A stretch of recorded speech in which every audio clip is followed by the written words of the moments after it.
तो बच्चों आज के इस टॉपिक में हमारे पास जो है वैद्युत द्विध्रुव के कारण वैद्युत विभव। तो जो वैद्युत द्विध्रुव के कारण वैद्युत विभव होता है उसको निकालने के एक दो तरीके हैं। तो जो पहला है जो इसकी कंडीशन है फर्स्ट वाली, वो है अक्षीय स्थिति। तो अक्षीय स्थिति में हम क्या करते हैं कि हमारे पास एक वैद्युत द्विध्रुव होगा ए बी। हमारे पास ये वैद्युत द्विध्रुव ए बी है जिसकी लंबाई आपको पता है कि 12 होती है। तो वैद्युत द्विध्रुव क्या होता है, एक ऐसा निकाय जिसमें दो बराबर और विपरीत आवेश एक दूसरे से अल्प दूरी पर स्थित होते हैं, तो उसे कहते हैं वैद्युत द्विध्रुव। तो ये आपके पास ए बी एक वैद्युत द्विध्रुव है जिसकी लंबाई 12 है। तो ए पे आपके पास माइनस क्यू आवेश, बी पे आपके पास प्लस क्यू आवेश रखा है। तो जो इसका मध्य बिंदु है द्विध्रुव का, ये ओ, इससे आर दूरी पर हमने अक्षीय स्थिति में एक बिंदु पी माना है। तो इसी डायरेक्शन में है ये अक्षीय स्थिति होती है। तो यहाँ पर हमने इस मध्य बिंदु ओ से आर दूरी पर एक बिंदु क्या मान दिया है, पी मान दिया, ये पी माना है। तो इस पर आपको वैद्युत विभव निकालना है इस द्विध्रुव के कारण। तो हम क्या करते हैं, तो हमने सबसे पहले हम डिस्टेंस ज्ञात करते हैं कि माइनस क्यू से पी की दूरी कितनी है। तो हम ए माइनस क्यू से पी की दूरी मतलब ए पी, तो ए पी का मान कितना है आपका आर प्लस एल। और प्लस क्यू से पी की दूरी कितनी है बी पी, तो बी पी की दूरी कितनी है आर माइनस एल। अब देखो हमारे पास जो आवेश है हम याद करेंगे, तो जो प्लस क्यू आवेश है इसके कारण यहाँ पे वैद्युत विभव कितना होगा, तो हम उसको मानते हैं V1। उसको हम क्या मानते हैं V1। तो आपके पास फॉर्मूला है V1 equal to 1/4 pi epsilon naught Q upon R square, मतलब दूरी का स्क्वायर। तो दूरी कितनी है यहाँ से आर माइनस एल, तो आर माइनस एल होगा, स्क्वायर नहीं बल्कि आर माइनस एल होगा, सिंपल आर माइनस एल। क्योंकि जो बिंदु आवेश के कारण वैद्युत विभव होता है वो होता है V equal to 1/4 pi epsilon naught Q upon R, मतलब दूरी होती है। तो यहाँ पर आपको क्या करना है, Q अपॉन आर की जगह आपको क्या लिखना है यहाँ पे आर माइनस एल, जो कि प्लस क्यू की क्या है P बिंदु से दूरी हो गई। तो ये आर माइनस एल हो गया, ठीक है। इसको मानना आपको समीकरण नंबर 1। उसी प्रकार से जो माइनस क्यू आवेश है यहाँ से लेकर के पी तक की जो दूरी है वो है आर प्लस एल। तो अब इस माइनस क्यू आवेश के कारण इस पी बिंदु पर जो वैद्युत विभव होगा उसको कहते हैं हम V2। तो V2 होगा आपका उसी प्रकार से 1/4 pi epsilon naught Q upon R.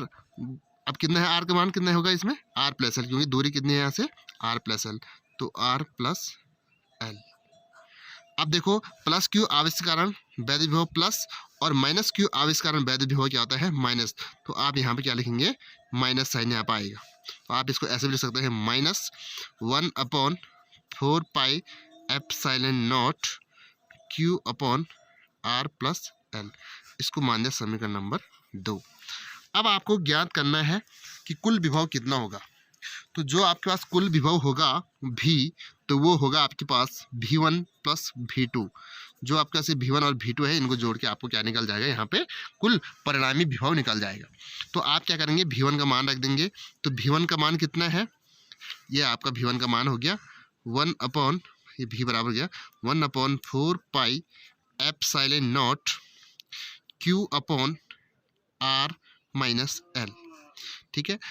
Plus है लेकिन V2 का मान तो माइनस में है, तो यहाँ पर आएगा फिर -1/4 pi epsilon naught Q upon R plus L. दो चीज़ें हो गया। अब देखो आपको इसमें क्या करना है, कॉमन देखना है कॉमन क्या क्या चीज़ें हैं। तो कॉमन आपका एक तो Q हो गया, यहाँ भी Q है यहाँ भी Q है, 1/4 पाई एप्सिलॉन जो भी है यहाँ भी है, तो ये हो जाएगा आपके पास। तो Q एक कॉमन आ गया, दूसरा आपके पास 1/4 पाई एप्सिलॉन नॉट बाहर आ गया। अंदर बचेगा आपके पास, यहाँ पर कुछ नहीं बचा, तो यहाँ पर एक बचता है 1/r माइनस एल हो जाएगा, -1 यहाँ पे r प्लस एल हो जाएगा, एल हो जाएगा।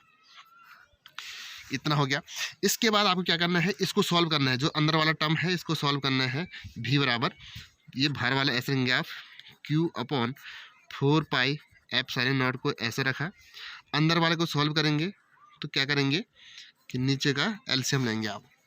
तो नीचे क्या है ध्यान रखें कि यहाँ पे क्या है हमारे पास आर प्लस एल और आर माइनस एल। तो हम इसको क्या लिख सकते हैं, जैसे हमारे पास एक फार्मूला होता है कि ए स्क्वायर माइनस बी स्क्वायर, इसको लिखते हैं ए प्लस बी इंटू ए माइनस बी ये हमने बीजगणित में पढ़ा है, तो वही यहाँ पे बनना है आर माइनस एल और आर प्लस एल। इसको लिख सकते हैं हम R square minus L square. अब इसको मल्टीप्लाई यहाँ करेंगे तो क्या हो जाएगा R plus one R plus L. R plus L को 1 से मल्टीप्लाई करेंगे तो आर प्लस एल हो जाएगा, फिर ये बीच में माइनस हो जाएगा। इसको मल्टीप्लाई आपको किससे करना है आर माइनस एल से, तो क्या करेंगे आर माइनस में हो जाएगा और एल माइनस माइनस क्या हो जाएगा प्लस हो जाएगा, एल प्लस में हो जाएगा। अब देखो क्या हो रहा है कि इस माइनस आर से ये माइनस आर कैंसिल हो गया, आपके पास क्या बचा अंदर एल बचा। तो आप क्या करेंगे फिर v equal to Q upon 4 pi epsilon naught, ये हो गया आपका। और उसके बाद यहाँ पे क्या करेंगे कि जो आपके पास है एल प्लस एल हो जाएगा 2l upon R square minus L square हो जाएगा। ठीक, एक कंडीशन आपको यहाँ पे ध्यान रखनी है, यदि क्या है एल बहुत छोटा है आर से, एल क्या है बहुत छोटा है आर से, तो आपको यहाँ पे एल स्क्वायर छोड़ देना है। अब इसको हम क्या लिखते हैं एक साथ ही इसको लिख देंगे, तो v इक्वल टू हो जाएगा, इसको जैसे कांस्टेंट लिखते हैं 1/4 पाई एप्सिलॉन नॉट ऐसे लिख दिया इसको। ठीक, इस 2ql को एक साथ रख दिया हमने, 2ql को एक साथ अपॉन करके एल स्क्वायर को छोड़ दिया, यहाँ पे बचा हमारे पास खाली आर स्क्वायर, क्योंकि एल स्क्वायर क्या है आर के अपेक्षा बहुत छोटा है, तो हमने एल स्क्वायर को छोड़ दिया। तो 2ql हमको पता है कि 2ql का मान क्या होता है p होता है, जो वैद्युत द्विध्रुव आगमन होता है। तो क्या हो जाएगा हमारे पास जो फॉर्मूला होगा finally v equal to 1/4 pi epsilon naught p upon R square. तो ये हमारे पास एक फार्मूला है वैद्युत द्विध्रुव के कारण अक्षीय स्थिति में वैद्युत विभव निकालने का जो फार्मूला है बहुत ही सिंपल सा है। ठीक है, इस टाइप से आपको ध्यान रखना है। उसके बाद दूसरी कंडीशन इसकी जो आती है वो है निरक्षीय स्थिति। निरक्षीय स्थिति का मतलब होता है कि मध्य बिंदु से ठीक 90 डिग्री पे, ये इसकी निरक्षीय स्थिति है। ठीक है, तो हमारे पास वही वैद्युत द्विध्रुव क्या है, एक माइनस क्यू, ये है ये भी वैद्युत द्विध्रुव है जिसके एक छोर पर हमने माइनस क्यू आवेश, दूसरी छोर पे प्लस क्यू आवेश रखा है। और इसका जो मध्य बिंदु ओ है उससे हमने आर दूरी पर एक बिंदु ऊपर की ओर एक बिंदु माना है पी। इस पी पे आपको वैद्युत विभव निकालना है, इस प्लस क्यू आवेश के कारण भी और इस माइनस क्यू आवेश के कारण भी। अब क्या करेंगे हम इस टाइप से इसको मिला लेते हैं और इस जो ये ए पी और बी पी की दूरी हम इसको निकाल देते हैं। तो इस टाइप से हमने ये निकाली दूरी पी बी करके R square plus L square और आर स्क्वायर प्लस दोनों, ये जितना ये होगा उतना ये भी होगा। कैसे निकाला, जैसे हम सिर्फ एक त्रिभुज देख रहे हैं, जैसे ये है ए ओ पी, तो एक समकोण त्रिभुज है, इसमें पाइथागोरस प्रमेय लगाएंगे तो कर्ण का वर्ग जो होगा, कर्ण का मान जिसका जो कर्ण है पी ए पी का मान जो आएगा वो आधार का वर्ग और लंब के वर्ग के बराबर हो जाएगा। तो इसी प्रकार से हमने ये डिस्टेंस निकाल दी है, आप लोग समझ गए होंगे कि ए पी और पी ए क्या है। ठीक, अब यहाँ पे वही है कि प्लस क्यू आवेश के कारण वैद्युत विभव कितना होगा और माइनस क्यू आवेश के कारण भी वैद्युत विभव कितना होगा। अब प्लस क्यू आवेश के कारण हमने जो माना है उसको हम v1 मानेंगे, तो v1 बराबर हो जाएगा 1/4 पाई एप्सिलॉन नॉट। आप देखो क्यू का मान कितना है, प्लस क्यू है, क्यू रखेंगे।